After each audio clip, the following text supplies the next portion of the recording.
To understand the river of humanity flooding the streets of Tel Aviv and Jerusalem in the late summer of 2025, one must first understand its source.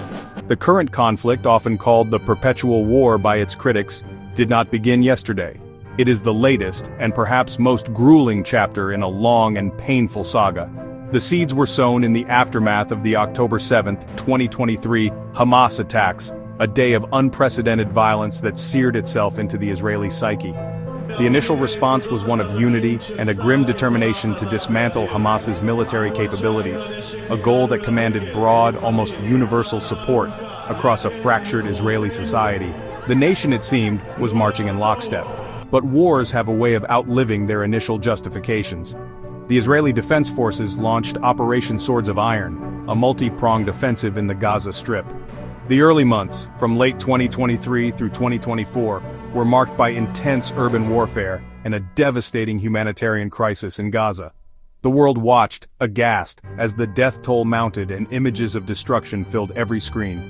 Yet within Israel, the consensus held. The trauma of October 7th was too raw, the threat from Hamas felt too existential. The plight of the hostages held in Gaza's tunnels was a constant open wound, fueling the public's demand for decisive action no matter the cost. The turning point, the moment the cracks in this national unity began to show, was not a single event, but a slow, grinding realization. By early 2025, it became painfully clear that the stated goals of the war, the complete eradication of Hamas and the return of all hostages, were proving agonizingly elusive. The protests that have become a fixture of Israeli life in 2025 are not a monolithic movement, they are a diverse coalition, a tapestry woven from different threads of Israeli society, all bound by a shared sense of urgency. The crowds are a mix of young and old, secular and religious, Ashkenazi and Mizrahi. You see veteran peace activists from organizations like Peace Now, marching alongside first-time protesters, tech workers from Herzliya, teachers from Beersheba, and even some residents from the southern communities that bore the brunt of the October 7th attacks.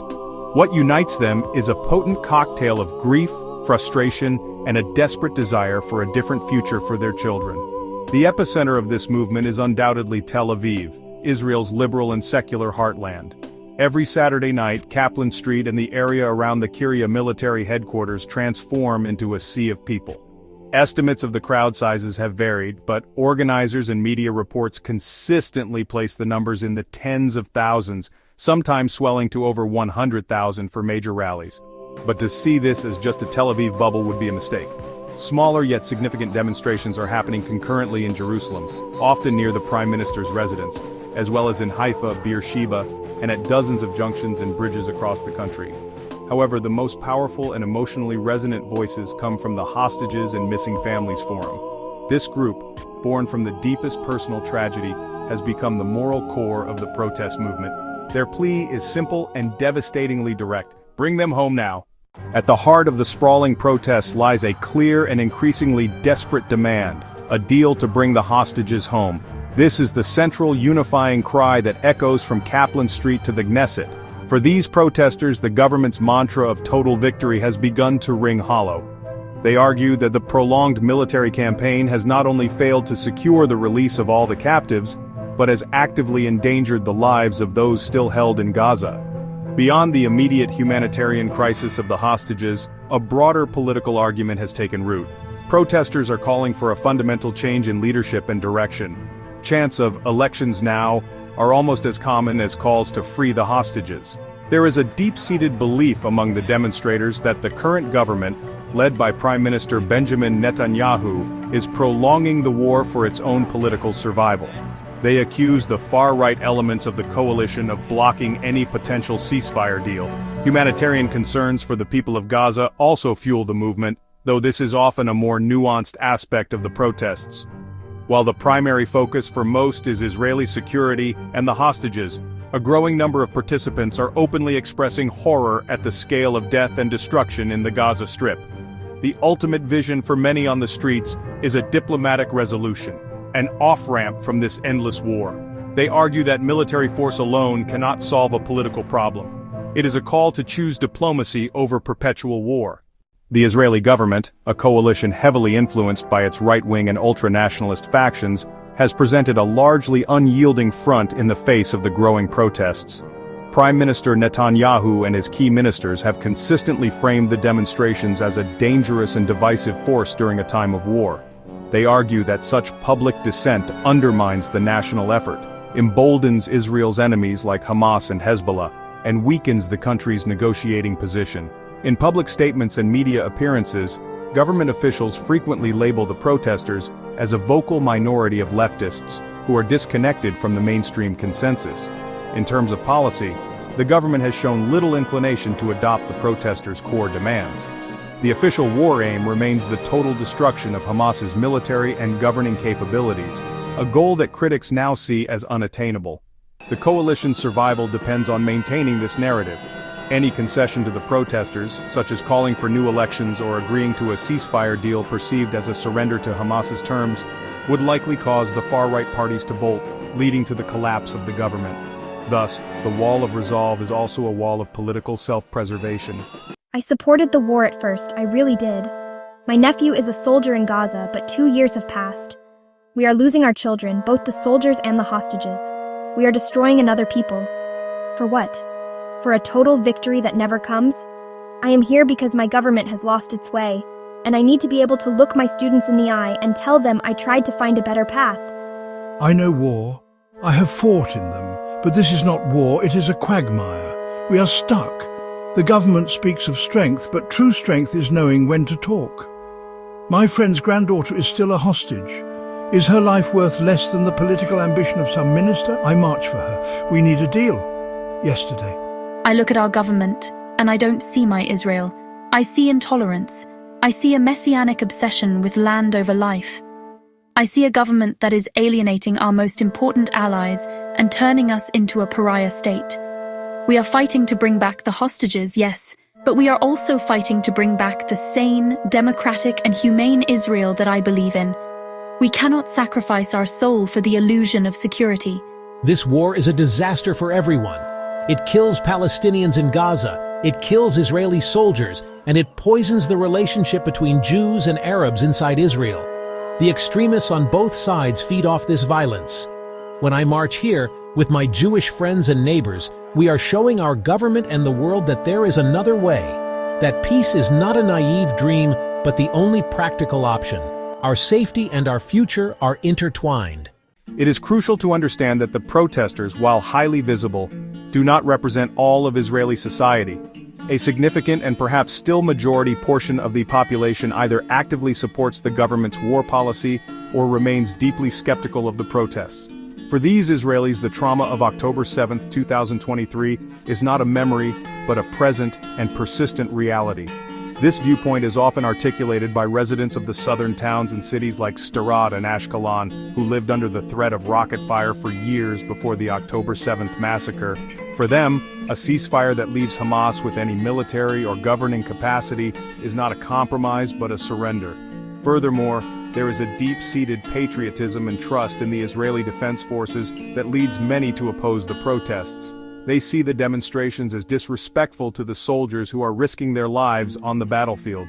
The argument is that at a time of war, the nation must be united behind its army and its elected government. For this segment of the population, the protests are not a form of patriotic dissent, but a damaging display of disunity that harms national morale and security at a critical moment. The protest movement of 2025 did not spring into existence overnight. It's really the product of a slow and painful evolution, a direct descendant of earlier waves of dissent. In the immediate aftermath of October 7th, the Israeli public was almost entirely unified. The protests that had rocked the country for 9 months prior, against the government's proposed judicial overhaul, vanished instantly. A new, somber form of public gathering emerged, focused solely on the plight of the hostages. These were not protests in the traditional sense, but rather vigils, gatherings of grief and solidarity. As the war dragged on through 2024, the tone began to shift. However, a more assertive and confrontational faction began to emerge. They started blocking highways, demonstrating outside the Ministry of Defense, and directly challenging government ministers. The major transformation occurred in early 2025. The hostage families movement, with its immense moral authority, began to align with the pre-war anti-government protest movement, which brought its organizational infrastructure, experience, and a broader political critique. This fusion supercharged the demonstrations.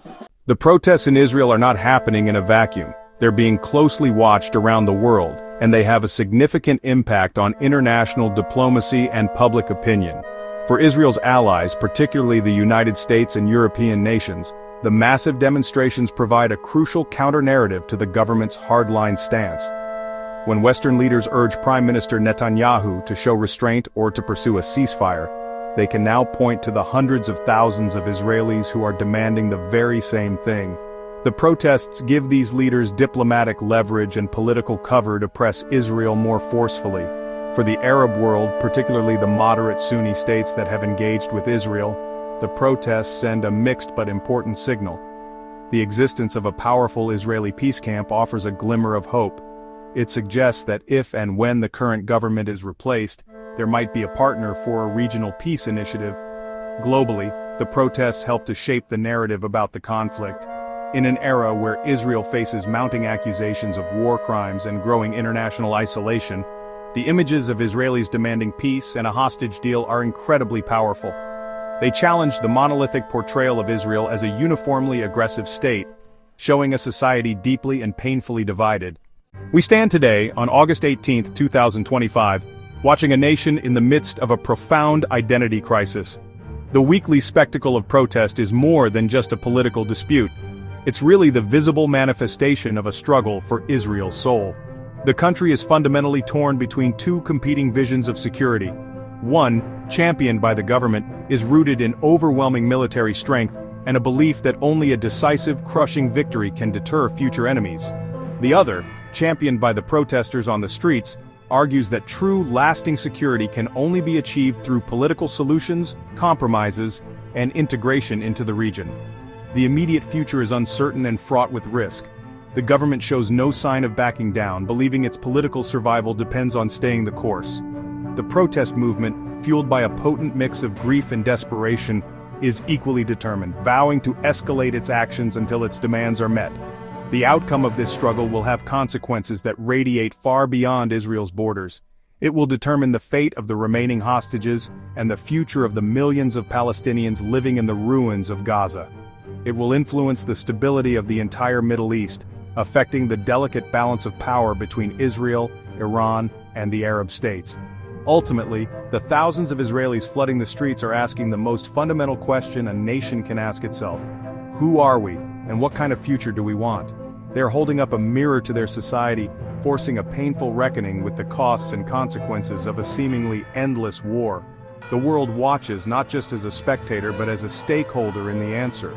Because the path Israel chooses in the coming months will not only define its own character for generations to come, but will also shape the contours of war and peace in the 21st century. The stakes could not be higher.